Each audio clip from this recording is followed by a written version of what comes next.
Welcome to the Hawks Talk podcast. All things Blackburn Hawks. In behind the defence, cuts around, scores! Blackburn Hawks win this game 8 goals to 5. All the latest news, player interviews and much more. Shoots, scores! Hawks Talk. On this pre-season episode of the Hawks Talk podcast, back for his third season with the Hawks, head coach for the Blackburn Hawks, Dominic Osman. How are you, Dom? Great. Thanks for having me, mate. How have you been spending your well-earned summer off then? To be honest, just working and spending time with the family. Obviously being doing what we do, we spend a lot of time, at the rink and things like that, and especially with all the travel and things, spend a lot of time away from the family. So just trying to get that time in. I'm not gonna lie, I've been playing a fair bit of golf.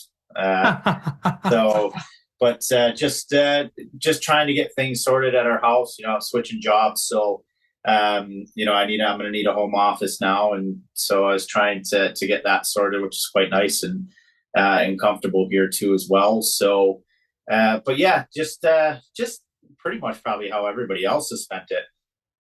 Nice.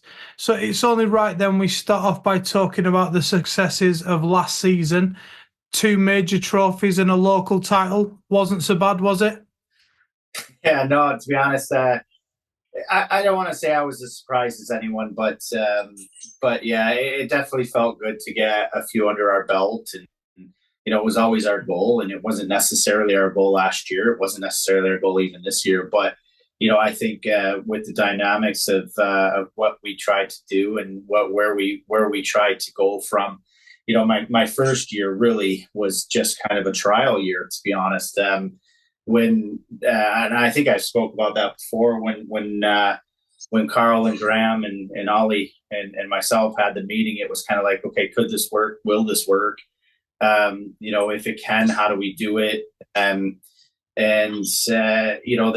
trial year went well, but yeah, so just, when it came down to it, all the work that they put in and everything off the ice was unbelievable. And we were able to recruit pretty well and build the way that, the vision was explained. And we kept building from there, and we caught some good momentum. And the guys produced. That's what it comes down to, is the guys producing. So you could say, off the ice, Graham and Carl did a great job. Myself and Ollie worked really hard, but at the end of the day, if the guys don't perform and if they don't do what they did and sacrifice and everything like that, then we don't end up with that. So I personally would put most of the credit, 95% of the credit, down to the guys, and the other 5% was split between us as a coaching staff and the owners, Graham and Carl, at that time. What would you say was the main differences and the main contributing factors then for your performance as your first season as head coach versus last season? Well, obviously, in the first season, like I said, it was a trial year. It was tough. We were going through a bit of a hard time, and we wanted to turn the club around from where it was before. I mean, I think it was like with Whitley, it was 16-2 in the playoffs aggregate, and we just wanted to start building something from the ground up. And it was hard. It was really tough. There were some guys that we looked at and that wanted to come back that we didn't have back that first year. And then we had, some guys that necessarily didn't have confidence in the club at that time. And so we needed to start fresh. We needed to start with showing that we want to build somewhere where players want to be, because let's face it, we're in the NIHL 1. There is not a big budget. The ice costs are astronomical. Especially in the big building that we have, that's no secret. So we needed to find a way to be attractive, and but also without putting ourselves in danger. As a club, and I think Graham and Carl were so open to that by letting me and Ollie take the lead and what we need to do and try and do that, they let us do. And then, after that first year, we were, a couple players became available. They worked with us unbelievably in that office and helped us bring some of these players to the table. And we knew we had a good squad at the beginning of the season. We just didn't know how it was going to kind of look. We had brought in a couple players that we knew were trying to work on getting to the next level, who were going to be very competitive hockey players. And we're going to put the time and effort into it. But we also had some of the older guys who, they wanted to be in a good place where they're going to enjoy their hockey too as well. Because let's face it, they don't get paid a lot if they even get it. And we kind of built from there. So going into the second season, which I would say, which was the first real season, out of the 3-year plan that we had, or even 5 years, we put it down to 3. I think sticking to the basics was a huge key. Not trying to run before we walked, and that's something that we really came together on, and just believed in and said, look, even with the players on the ice, like a lot of it. I said it the other night. We had a skate the other night, and last year was kind of like hockey 101. A lot of these guys, they may have my training sessions along with Ollie, they were basic, but we needed to dumb it down. We wanted to go all the way back to the beginning and play the game the simple and the right way. And that's what I think attracted more of the younger development players who are at a higher level, and on the cusp maybe of the next level, but also kept the older players, gave them a bit of responsibility, right? To play the right way and to buy into the systems that we were using, which are very basic. And they did it to a T, really. So I think that was a huge part of our success last year. Were we shooting for that? No, absolutely not. And are we going to shoot for that this year? No. What we're going to do is we're going to stick to the plan. There's a 3-year plan, and that's where we want to make sure that we're sticking with the basics, sticking with what's working before we're moving on to the next step and the next level. And there needs to be a process. Our goal isn't to win the league right now. that can't be the goal, because you can easily be a flash in the pan, right? Yeah. You could easily say, okay, well, now the pressure's on, and what we did last year, we have to beat that. That's not the case. That is so far off from the case. We want to start building now, okay, or continue building from what we did last year and continue building into this year. And then that way we're able to, just take it step by step until we're in a comfortable place where we can say, okay, now we want to be competitive for years to come. Like, look, I signed a 3-year deal along with Ollie, and we're going to stick to the plan. That's all there is to it. And I think that was a huge part of our success last year. It wasn't luck. It was down to the owners doing the right things off the ice, the players buying in, and Ollie and I working our backsides off to make sure that we're trying to keep these guys playing for each other and enjoying a place to be. And that's what I feel was a huge, major success. So anyone who says that they can't put their finger on what we did last year or anything like that probably didn't see it from an angle that we did. Okay, so you just said that, you're building there. I mean, do you think you'll ever be comfortable in a place, or do you think you'll always want to push for more? Like you say, we're forever building. Do you think you want to build more for that? Absolutely. That's the whole goal, right? For where we are now to where we were 2 years ago is massive. But again, you don't want to look. I've been around the game for a long time, especially in England, and back with the Pirates. What Shane and I did too as well. You get to see things that a lot of organizations don't see from the start. It's as simple as, oh, it's okay, we're going to do this, we're going to do that, we're going to do that. But slow down, you don't want to put too much pressure on yourselves. You don't want to put too much pressure on the players. You don't want to put too much pressure on that. You just want to be able to keep building to the point where, as long as you get to a point where people want to come and play, right? Yeah. That's a great environment to be around.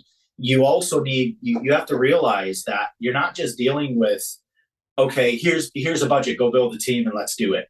You know what I mean? That's not as simple at our level. It never will be. And, we battled even the cost of living going up and everything like that. So obviously fans don't have that expendable cash that they to take their family out. And that comes back to, the crowds need to be a little bit higher to be able to be able to offer those types of things and stuff like that, where players want to come in. And right now we're still in that building process. Yeah. So no, do I feel we'll ever be comfortable? No, absolutely not. Do I feel that we should be content? Heck no. Okay. Like, you should never be content, but you should also not jump 4 or 5 years ahead. Right. So that's my point in all this. That's kind of where we want to keep building towards.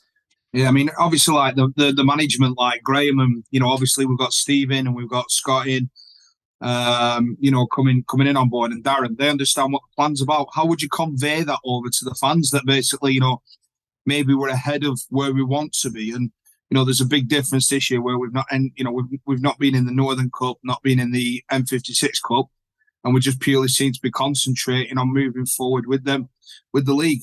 How would you convey that message to the fans without them wanting too much and putting that too much pressure on the boys if the things aren't working out on the ice? Look, the fans are always going to want what they want, and they want everything. They want to win, and we do too, as players, as coaches, as owners. Everybody wants to be who. Everybody's going to want more. All right, trust me, I want more. That we don't.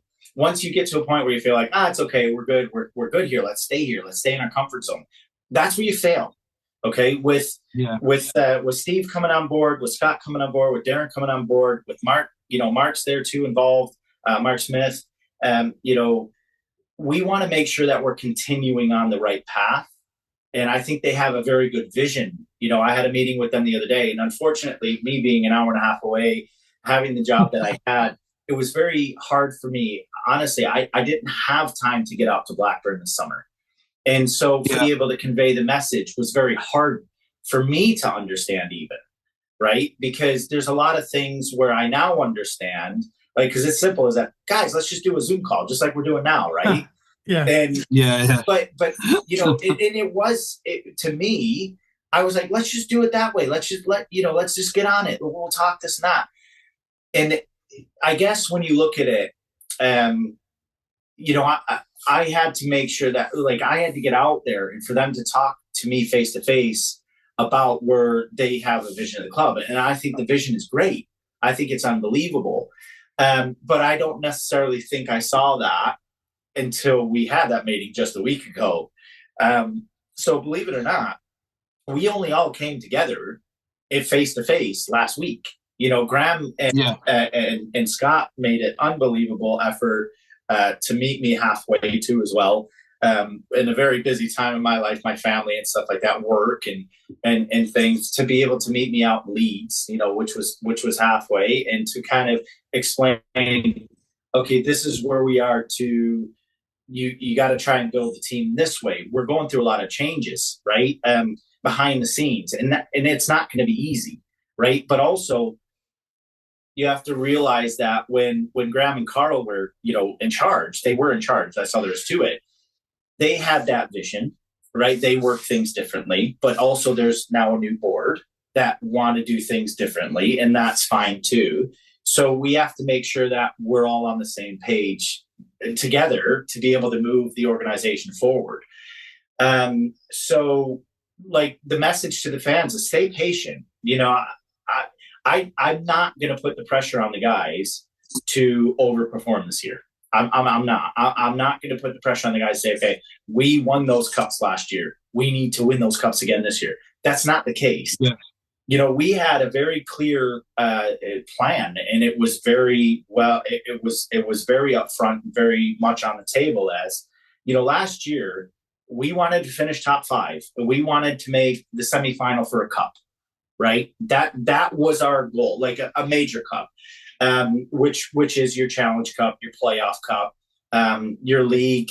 That to me, the league is the league. Like, look, in the States and in hockey, it's different, right? Where I'm from, league is the President's Trophy, but I guarantee you guys probably couldn't tell me the last 3 or 4 years who won the President's Trophy. All about the Stanley Cup, isn't it? Who won the Stanley Cup? Rangers won the last President's one last season. Well, take me back 3 years then, Aiden. Take me back 3 years. I'm sorry.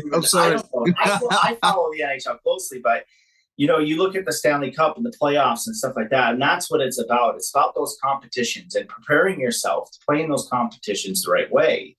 So, and I'm sure the conversation will come up about, okay, what made us successful in those competitions and what led up to those competitions and things. The M56 Cup, the last 2 years was, let's just face it, it was good. It was a good competition, but I don't feel that competition really helped us as an organization and as a team to prepare ourselves for those other major cups. But they were good competitions. They were more games to have. It was something that we want to do. We want to play more hockey. Guys want to play more hockey, especially when you're trying to recruit younger players at the higher caliber. You want to offer them more time to play. And that was the whole goal. And that was the whole idea behind it, right? But it also helps that the M56 Cups was local rivalry. So when this will bring people, so would D-side. But then again, it was spoiled, right? So, and I'm not going to get into that. So both years we weren't even able to really even complete it. But when we took it, it was a huge boost for us because it was confidence, right? No matter what, when you're able to take a picture at the end with a cup, no matter what kind of cup it was, it's confidence. And that's what we were able to gain from it. So to the fans, yes, it's great. And to us, it's great. But we want to keep focusing on building. That's the whole idea. And that's the whole key, in my opinion, in my vision as a coach, that I can relay to the players to say, this is why we want you guys here. This is what we are shooting for. So again, to the fans, stay patient because we are building. We were able to retain our top players. And in my opinion, I feel that we have improved on our depth part of the lineup too as well. Right. And that is not taking anything away from the players that were there to help us get there, because they were as part of this as much as anybody was. No matter what their role was, they were a part of it and they helped us. But again, we want to continue to be able to bring more talented players in. We want to be able to create a more sustainable environment to play, but not just stable, professional. Just one more about last season before we move on. If you had to pick one moment, one takeaway memory from it all, what would you pick?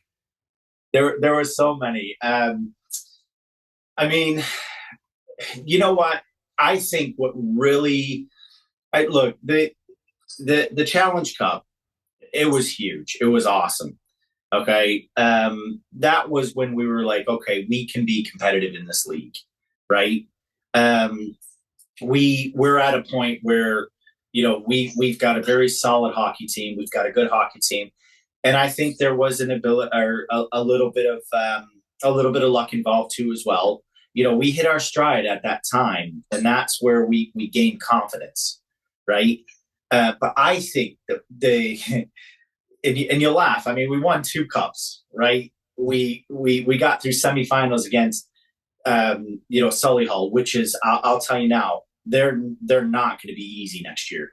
Okay. They're a very challenging hockey team. Billingham, they're going to be competitive again this year. They're going to be very, very good again this year. But I think out of all of it was the game in Whitley. Okay. When we were down, right? We didn't have a lot going our way towards the end of the season. And we battled hard, away too as well. And a place like Whitley is not an easy place to go. And people can say, oh, well, they weren't at their best last year, which they weren't in the beginning. But towards the end, they had a team that finished second, third the year before, because they ended up bringing those players back.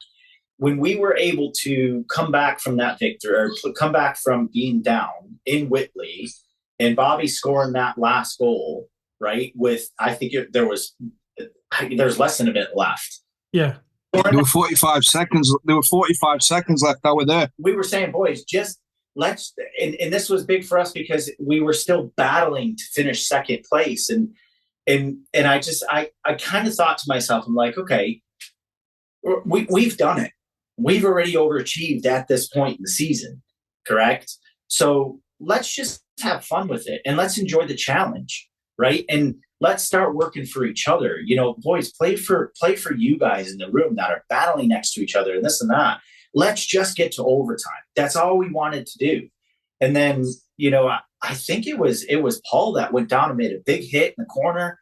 The puck came up. I don't remember who it was, if it was Paul or not, but it, getting the puck up to the point, Bobby taking the line like a National League player, putting the puck towards the net and, going in, we kind of just we exploded. That was the point where we're like, let's go. We can do anything. We can beat anybody. Right. That I think was the moment that I realized, okay, we've got something special here. We have, we've got that opportunity and let's build on that. And we did, and we took it through to the last game in Solihull. Again, we lost that game, but that game could have went either way. Right. We hit the post 2 or 3 times in Solihull. I remember this like it was nothing. People, a lot of people probably won't remember, even if they were there. But against Solihull, I feel we could have won that game by 3 goals in the third period, but we still lost, right? And that was going into playoffs. So I think that was my turning point. That was my expectation point where, all right, let's do something now, And you guys have worked so hard to get that all-important point to put it down to who's going to finish for second or third in the league. That was it. And we set ourselves up and we battled, we competed, and I couldn't be more proud of the guys at that point.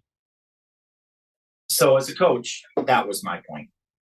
We've got a question sent in here by one of the Hawks fans, and it seems quite fitting, I guess, to ask you this question now.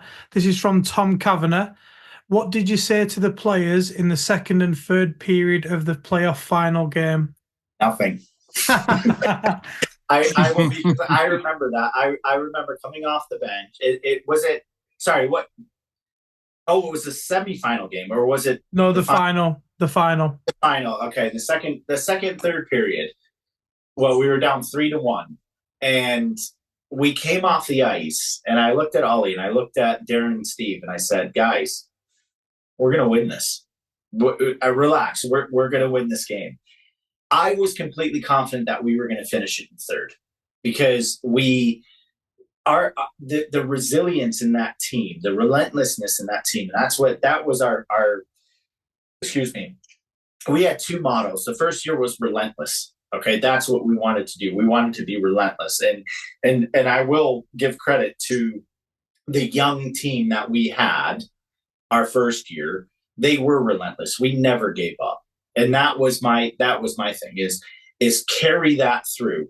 Now that takes us back to the first year. The second year it was push the pace. We want to push the opposition no matter what. You go, you don't stop.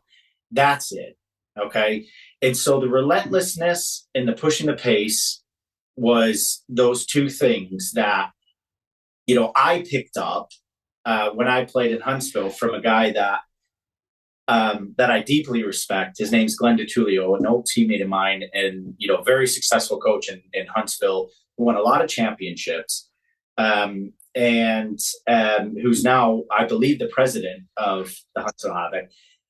I took a lot from him, and with that, I feel okay. There was nothing to be said.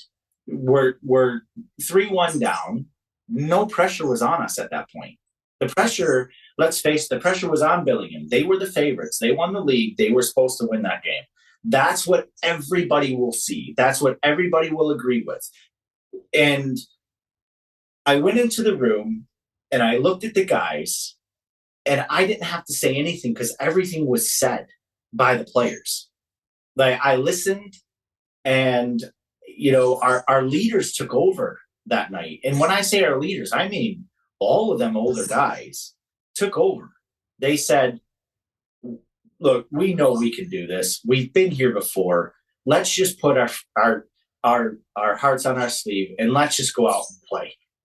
And after I heard all that, that was coming from Davies, that was coming from Bobby, it was coming from Pollitt, it was coming from Barnesy, it was coming from, all these guys. And one of the things I could take away from that is I looked at Royce, and he looks at me and he goes, "Don't worry about it. We got this." Huh.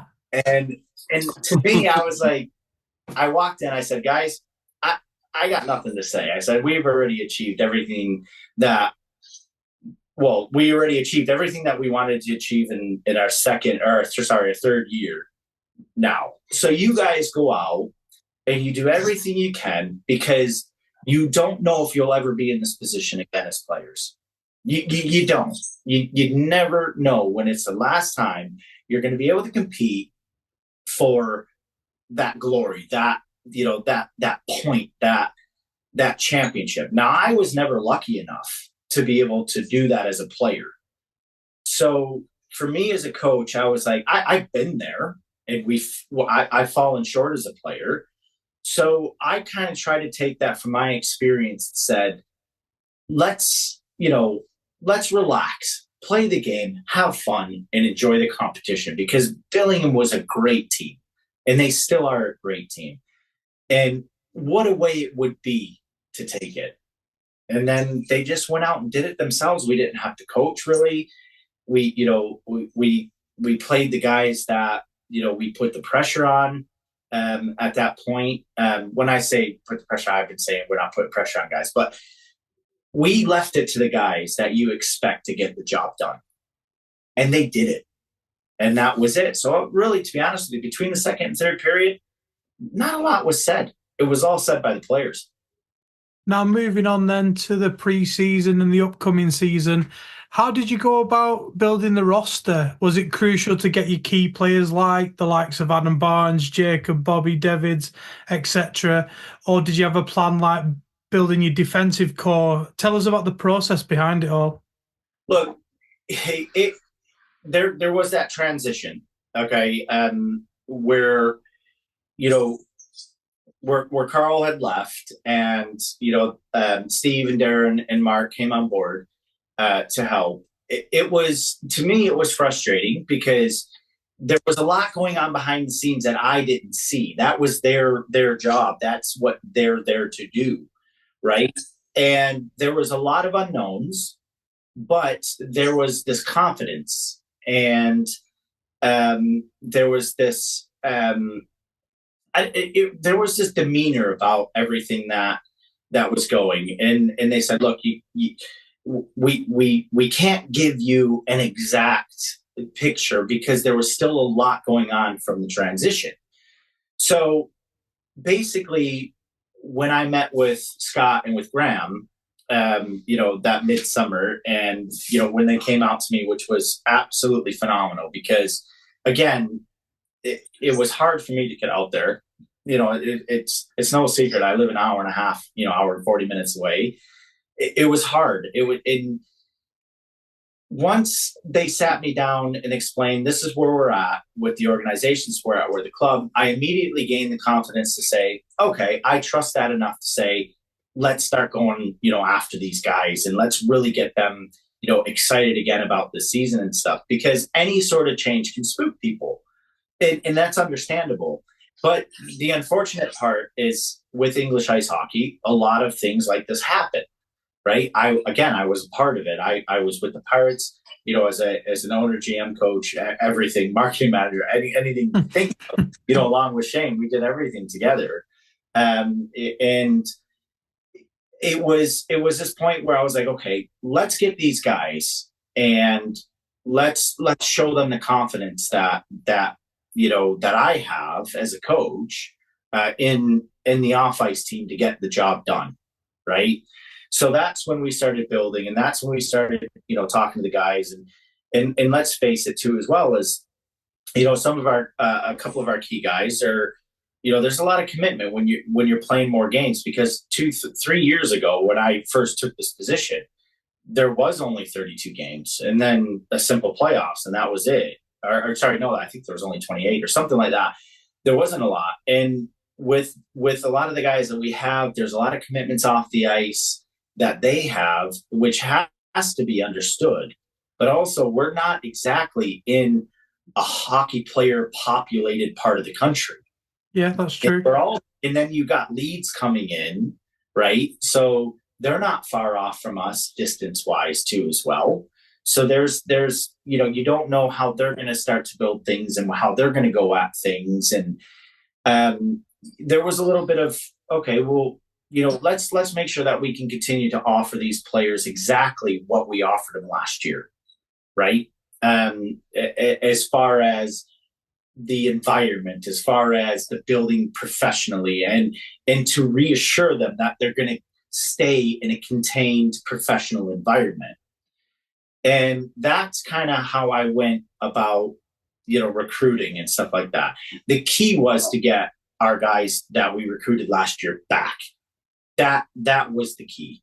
And then there was the building process of, okay, how can we improve our team? How can we bring players in that, with where the club was going and things like that, how are we going to recruit? And really, to be honest, I think it was a lot of the same things as between year 1 and 2, right? And ensuring these guys, look, just have confidence. Just we're moving forward. We're going to be in a good position. That's what I am preaching to the players, and I truly believe it. If I didn't, then let's face it, I probably wouldn't take the role on, right? So again, that was the way that I kind of tried to recruit. That was the way that I tried to be able to explain to the players and things like that, look, like, I know we accomplished a lot last year. And for some of these older guys too, as well. And I say older, we're like one of the youngest teams in the league. But, but I still, we still want to keep them interested and still want them to be able to enjoy the hockey that we're playing. And let's face it, you don't enjoy when you're losing. You don't enjoy it. When you're winning, it makes it all a hell of a lot easier. And that's what I feel. I feel our successes in the last 2 years was the main and the most attractive way to be able to keep the players that we kept, and to also recruit the newer players. Let's say, like you just mentioned about the recruitment there, and we've got 3 young GB players that have been recruited. In Dara, Liam, and Noah. Who does this sort of recruiting? Is it something you get? Do you get down the line? Does somebody pass it on? We know this young lad from Manchester, or is it something you purposely go out and see these people, or how do you sign these new players in such a way that they'll fit in and mold into your sort of team? Again, unfortunately, with the environment of English ice hockey and not being paid a full-time role, of being able to say, I think, to be honest, from an owner's, director's, and coaching standpoint, the hardest thing in England is to be able to to still continue to recruit players. It's a hard thing because we all have jobs, we all have careers, we all have, including the players, we all have the most important part of life, right? Supporting your families and things like that you're contending with, and that's your main focus. So when it comes to the NHL one at our level here, we need to do the best we can and take the advice that we get from the hockey people that we know around us, right? And I take counsel, and I'm not going to name the names. I take counsel from a lot of different people. And to be honest with you, the players that we got are players that have been on my radar for 2 years now, right? Obviously, these kids were too young to play in the league at that time. It's a lot like the Josh Crawley situation, right, from last year. Yeah. And that's what in my experiences as coach trying to recruit these players, I have to take the best advice that I can and trust my sources that I use to say, okay, look, these guys are going to be guys you want to keep an eye on, and then go back to those sources when it's time and they hit that age to say, okay, he's going to need development, but he's still, he needs the opportunity and this and that. With Liam, and Dara, they were on the ice with us last year during training. Yeah. So, we're able to bring them on the ice. We're able to see them on the ice. Now, these kids aren't involved with the GB organization for no reason. Okay. And am I going to say that they're going to flat out be all-stars this year? No. But I don't know. Right.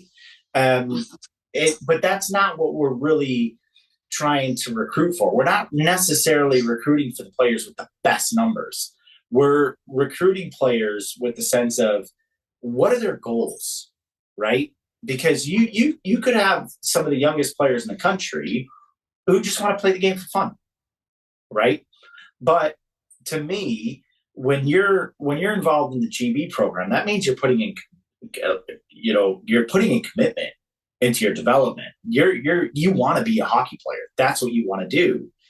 And that's where I think to myself, okay, well, we need to continue to be able to create that professional environment, right? That they're going to see later down the line, but also be able to put them next to the players like your Barneses, like your Lutwiches, like your Bobbies, like your Pullets, like your Davies, like, those are the guys that you want to put your players around and say, look, these guys are going to help you be the best that you can be. Correct? Yeah. So you want to create the full environment, not just, hey, it's a professional environment, come play for us, and this and that. No, that's not the way that you look at it. You look at it as, let's take a look at it as a whole. Okay, what can we offer these younger guys that maybe nobody else is doing? And I didn't know that this was going to work. I was confident that it was going to work from the start. And that's what I think was attractive to Graham and Carl and, Nolly when he was sitting in the room, that I feel I can bring to the table, but also what our players can offer them, the guys next to them. And also be able to be able to create that environment for the players that are going to help bring them along, right, to accomplish what they want to accomplish, which is why you'll hear a lot of things and a lot of my statements and things like that. They state hockey goals. Okay, not everybody's hockey goals are the same, but I particularly don't really want younger players who just want to be here and just want to play for the Blackburn Hawks and play at the high level. I want players who are going to push to make it to the next level, because if they're doing that, then they're going to keep our older guys on their toes, correct? Yeah. And it's a healthy competition environment to be able to help develop yourself, because let's face it, when you get to the next level at the National League and at the Elite League and at any other league that you go beyond us, there's competition there. If you're not performing, you're not going to play. And if that's all there is to it. That's the end of it. That's all. And that's how we try and say, this is what you're going to have to come up against. Now, we're not putting pressure on you, but you're competing. You're going to have to compete within our environment to get to that position where you can put yourself where you're going to get noticed. Correct? Yeah. And we've had younger players that came in the past that maybe didn't necessarily want that, or, maybe wanted it a little bit easy. Maybe, you know what I'm saying? But we don't want that. But we want the players who are going to commit to want to push. And that's what's going to keep us competitive. Yeah, you just touched on it there about the pathway. We've recently seen Josh Crowley, who was my MVP for that playoff semi-final game. He's got his chance with the Storm in their upcoming camp and exhibition games. How exciting is that to see as a coach? Oh man, words they can't. I don't really. I can't even describe it. How proud I am of these players and Josh and the players that have moved on to these elite league opportunities, and especially in just 2 years.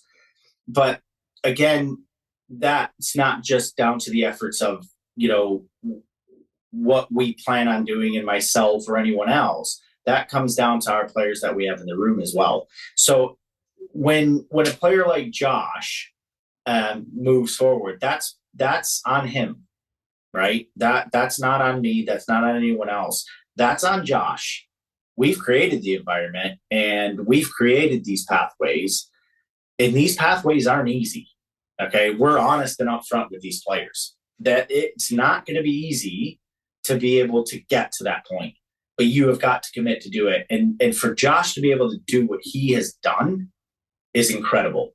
Now, also, he comes from, the Manchester Academy too as well. Well, let's really take a look at who's in charge of the Manchester Academy at the top. Yeah. Okay. You got a guy like Ryan Finnerty. Again, this may sound horrible, and I'm sorry, but he's a North American. He's played, he's from Canada. He's played at the highest levels. He knows what needs to be done, okay, as players to get to where he was at his point in his career. And he's going to look at players that are no slouches. Okay. And these players coming up and through it and have had that proper coaching around hockey people, correct? That's what's going to give Josh the edge. And that's what's going to give these other players the edge too, as well. The leagues that we talk about, Noah, the leagues that he played in over in Finland, I mean, their junior leagues are high tempo, high competitive leagues. It's where Finland is. I mean, look at them. When you talk about world ice hockey, Finland's up there. You know what I'm saying? So they're doing something very, very right. Correct. And that filters down into their junior systems, that filters down into their competitiveness systems. And that's where we look at, okay, well, I feel that Noah's going to have an incredible year.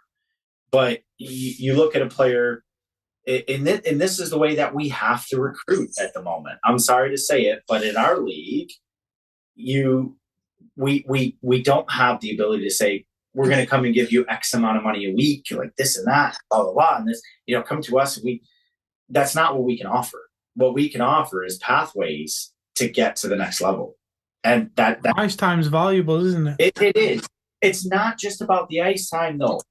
Graham, it's about the quality of the ice time that you're going to receive, right? And putting around it. I think we have a great relationship with Elliot. I think he does a great job down in Aldi, and he has the player's best interest at heart too as well. But still he's a head coach in the NHL too, and that's a tough league to be a head coach in, because we don't have the pool of players to be able to say, okay, well, let's face it, a guy like Shuja, remember when he went up?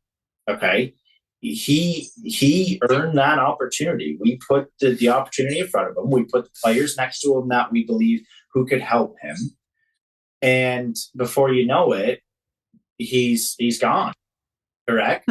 Yeah. So now as a head coach, I'm like, well, how do you replace the Shudra?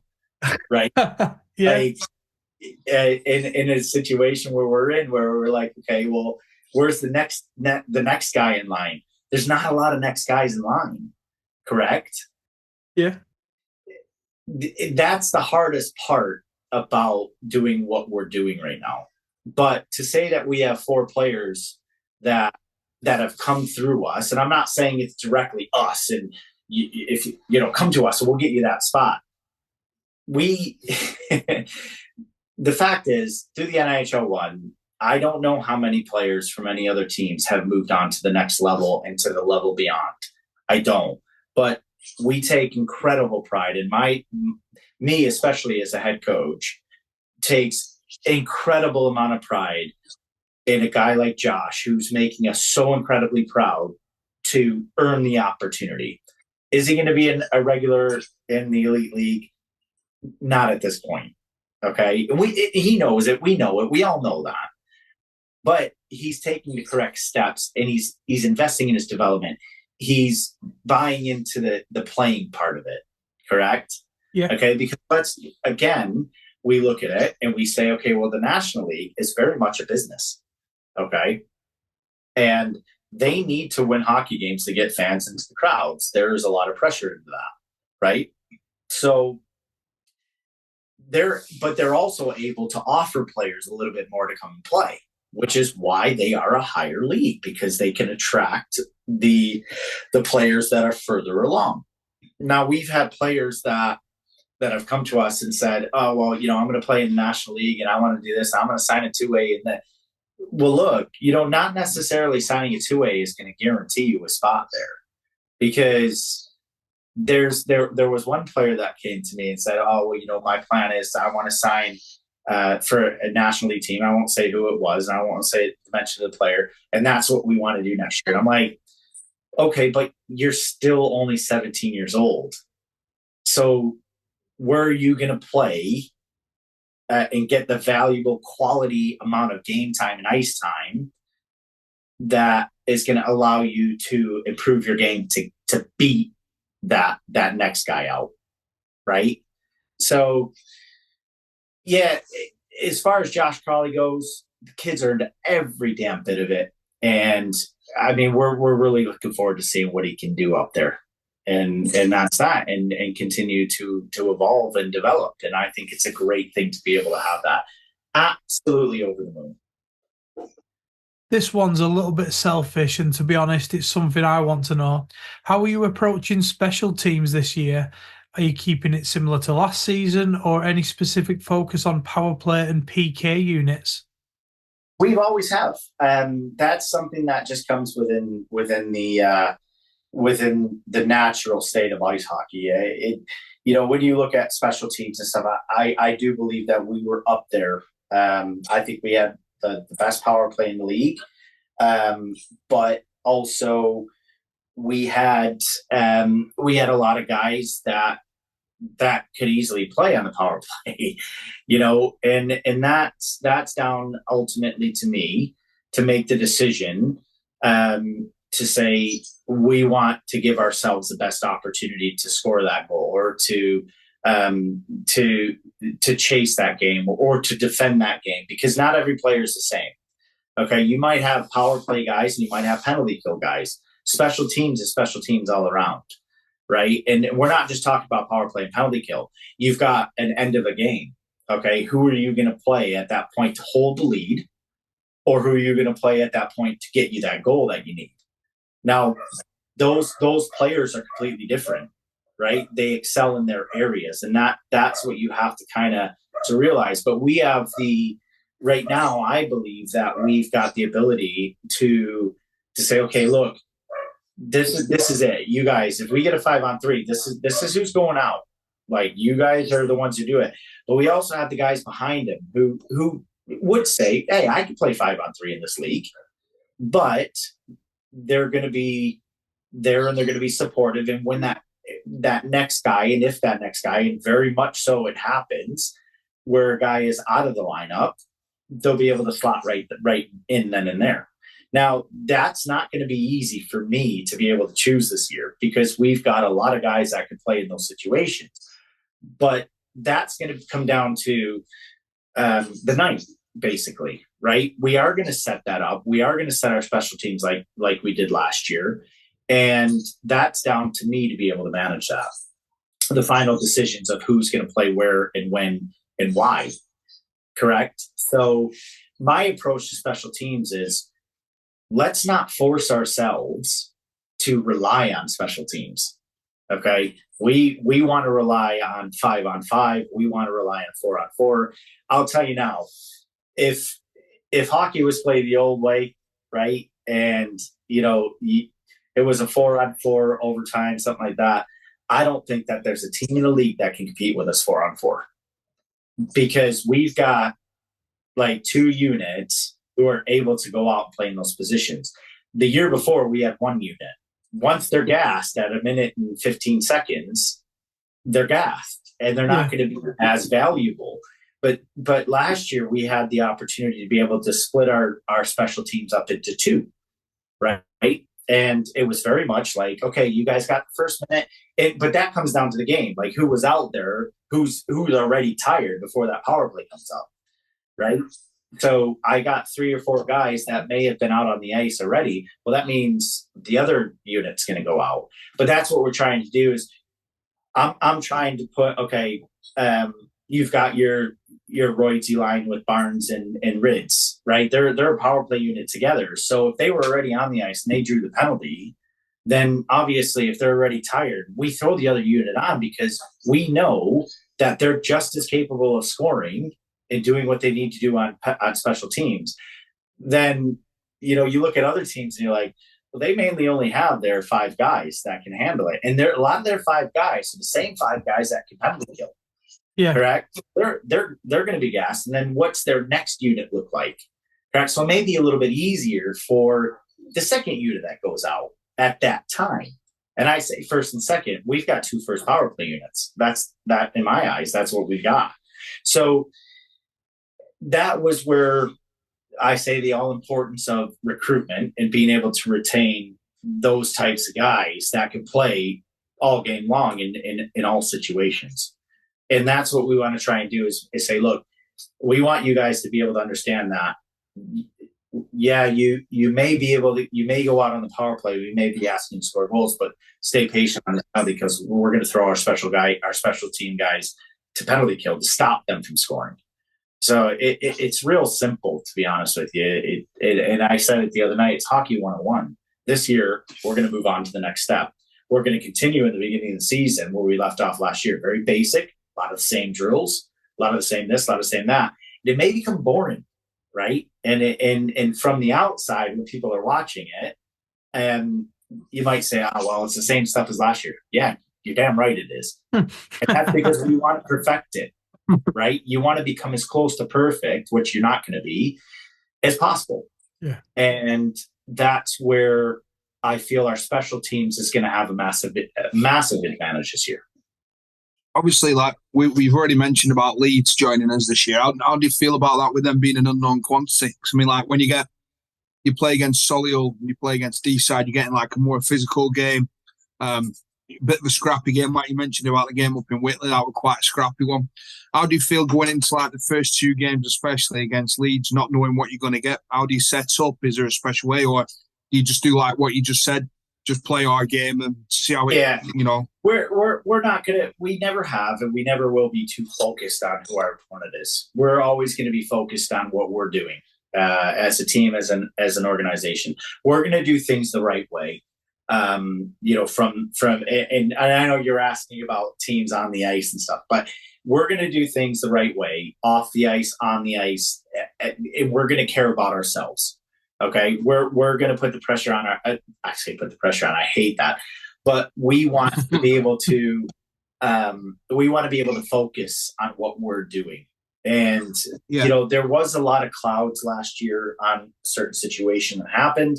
We had to battle that off the ice, and it does kind of seep into the room a little bit. You want to try and battle those off the ice. Now, teams like Leeds coming in, you don't know what their goal is. You don't know how they want to approach the NIHL one. Are they a complete development team to where they want their local guys just to play there, get their younger guys some ice time, this and that? Or are they going to try and build a team that's going to win? I don't know. We don't know. But quite frankly, in the most respect, we don't care. That's all there is to it. We just don't care. The scrappiness of games, I would say, is going to come away in the smaller rink, right? So that's the other thing you fight against in this league. Not every rink is the same. You've got small rinks in some areas, you got big rinks in other areas, right? So the way Hull approaches their game is completely different than the way Leeds would approach their home games. Correct, because Hull plays on one of the bigger pads of the teams, and Leeds plays on a smaller pad. Whitley, Billingham, Sully. Okay, that's why they're so successful at home, because they know how to play their game at home. But do they know how to play that game away? Which is, again, one of the ways that we approach our training sessions and things like that is, okay, we've got a 1-game weekend this weekend, and it's going to be on small ice. So we're going to compact everything. And we're going to try on our ice, which is not easy, okay, to make it smaller, right? But then if we know we're going to Hull, correct, or we're going to Sheffield, or we're going to Nottingham, we want to be able to spread that out, which we can do really good. So we approach those games very much like a home game. So there is a lot of there's a lot of a process and a lot of thought process that goes into how do we prepare the team, right? And Ollie and I, we're constantly on the phone, always on the phone. What are we going to do here? How are we going to do this? How are we setting this up? What are the lines going to be? We're missing this guy and this guy this week. We've got the whole team this week. In the guys, I put a lot of credit on the guys because they're the ones who buy into it. Right. So it's not necessarily that we're going to approach, Billingham away as we would approach Billingham at home. Yeah. Right. Yeah. And we're not going to approach Billingham away as we would approach Hull away. So when you're talking about other teams and things like that, quite frankly, that's my job to tell the guys, this is how they're going to play. That's it. That's to me and Ollie how we're going to prepare those guys. So, and that's kind of the way that I've taken it the last couple of years, and I'm going to continue to take it that way because it seems to work for the guys. We're trying to make it as easy as possible for them, where all they have to do is put in the effort. Right? We're never going to be able to throw our sticks on the ice and say we got this game. Because let's face it, no matter where the teams were and no matter what the records were, we've had some pretty challenging games against the teams that were in the lower part of the league.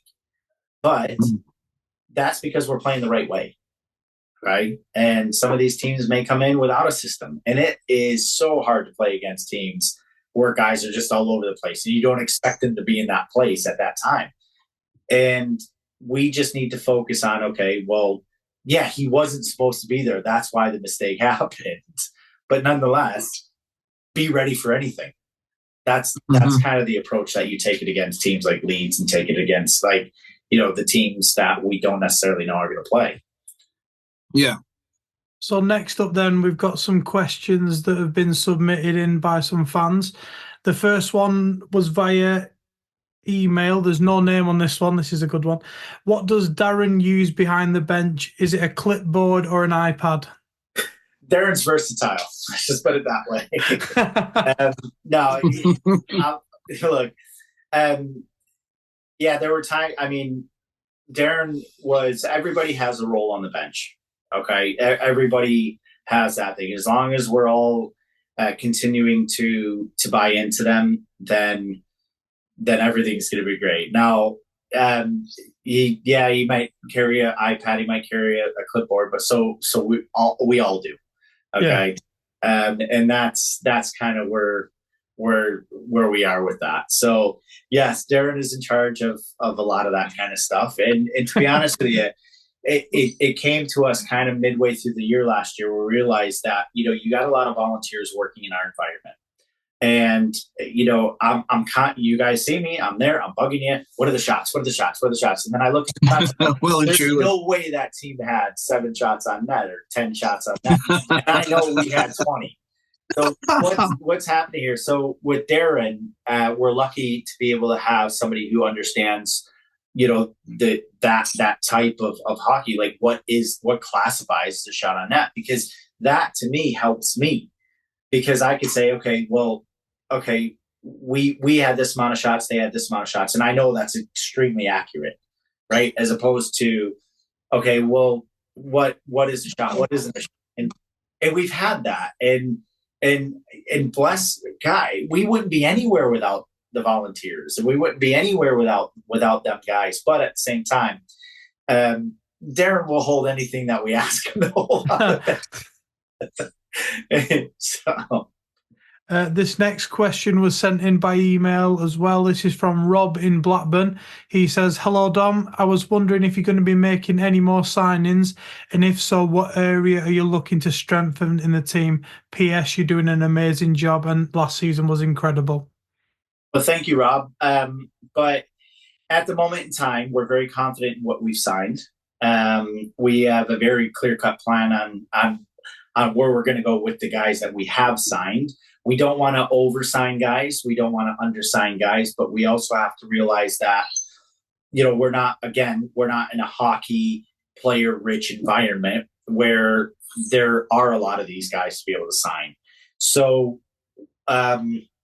we need to just take a look, evaluate where we are at the beginning of the season, and see where we are. Now, we have a very unlucky start to this season again.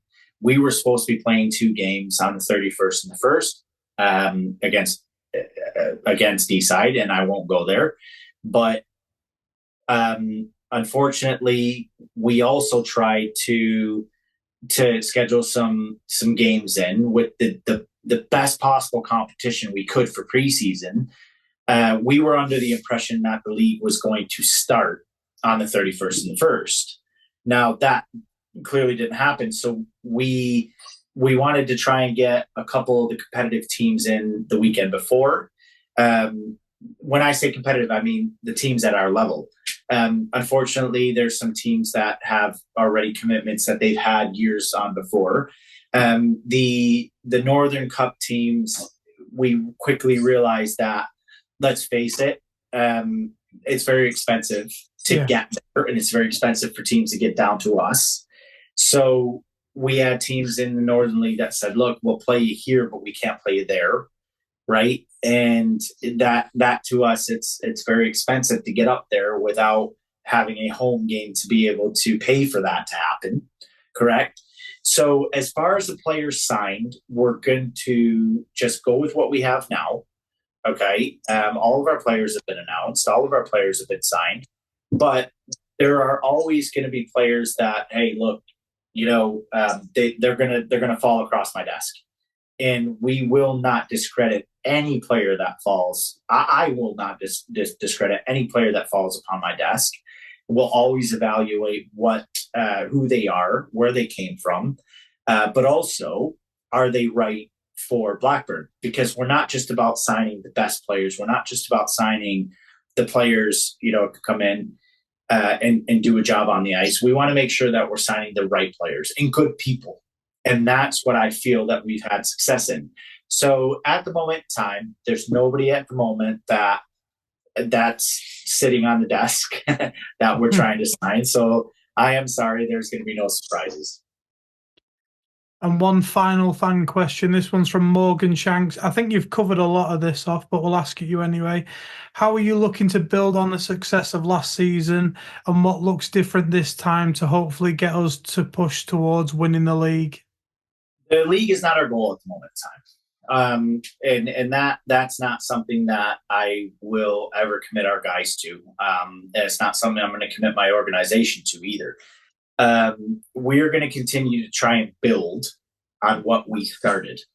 Now, again, I told you last year, our goal was to finish in the top 5, right?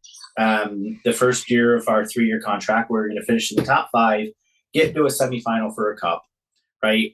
This year, it's our second year. We do want to finish top 4. I want to finish top 4. That's it. From a coaching standpoint, that's where I want to be. As an organization, we want to be higher than that. Okay, sorry to say it, but if I was sitting in the director's seats, and if I was sitting in the owner's seats, we want to finish higher. Of course, we want to match what we did last year, but as a coach, I want to continue to build from my standpoint, and myself and Ollie have set our goals out. In our second year, we want to finish top 4. We want to make a final, right, in the major competitions, and of course, we're going to push for the league. So we're not going to try and make excuses for ourselves and say, well, no, we're just not going to do it. We're not going to push for it. We're always pushing to be the best. That's all there is to it. Every team in our league, it doesn't matter where they finished last year, what they have this year, they should all be pushing to win the league. But at the moment in time, we're going to keep continuing to what we're doing now and sticking to the plan. And as long as we stick to the plan, eventually we'll go there. Right? We'll get there, but it's going to take time. Now, I'm very much a hockey guy, right? And I'm very much a Detroit fan. You guys will know that. Everybody will know that. Now, the Detroit Red Wings have made playoffs 26 years in a row. I believe they set a record for all professional sports in the amount of consecutive years that they've made playoffs. They won Stanley Cups there. They competed there, but unfortunately, there becomes a rebuild, correct? Now, Blackburn was the same situation. I approach it that way because that's the way I look at the game. That's the way I look at the sport. That's the way I study the sport. And because I am still a student of this, right?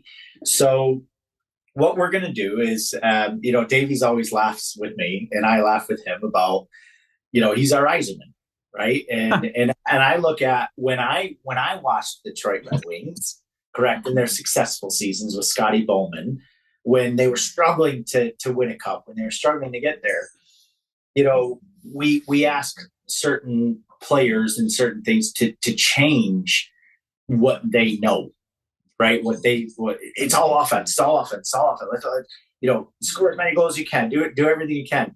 Well, what we tried to do is I always joke around with Davies and say, look, you're my Yzerman, man, right? Like Yzerman was an offensive player, but he retooled his game when Scotty Bowman came around to become an all-around player, a penalty killer, a shot blocker, a leader, correct? Yeah. And that's what we're trying to do. And look, I know it sounds silly, but that's the way that I envision everything. Is we're in our rebuild. We're still in a rebuild from the organizational standpoint on out. So our goals, again, and I don't want to let the fans down. Of course we don't. That's not what we do. But we want to finish top 4. We want to make a final, and then let the rest of it happen. Okay? Let the rest of it happen. Stay patient. And just let's do it, because Yzerman is now the GM in Detroit, right? And you constantly see him. I don't know how long it's going to take. I have no idea. It could take 5 years. It could take 10 years. But what he's trying to do and what we're trying to do are very similar. Okay, so yeah, I do look at this as kind of like this is the top level that I'll probably get to, because I have no ambitions to move on to the National League or the Elite League or anything like that. My ambitions are to try and help Blackburn become a stable environment and to be competitive for years to come. That's what my goal was when I came in. That's what I put on the table when I first sat around it. And that's what I'm going to continue to try and do from a coaching standpoint. So be patient. We want to win the league. We're gonna try and challenge for the league, but again, we need to figure out where we are 2 months from now before we can even think about winning the league. The league's not going to be won in the first 3 weekends. It's not. The league is a long process. Okay, that's a whole new animal when you're looking at ice hockey. Again, I've said it before, and you said I touched on it before. It's where we are at the end of it, and if we're better than where we were at the end of it as players and this and that, and look, if we get unlucky, we get unlucky. That's just the way it goes. But as long as we can see improvement and progress, then the league will come. That will take care of itself. But we have got to trust the process. I say process.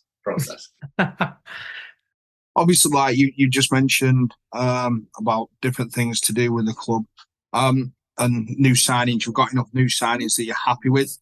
Can I ask that difficult question? Is there anyone that you wanted that we couldn't get?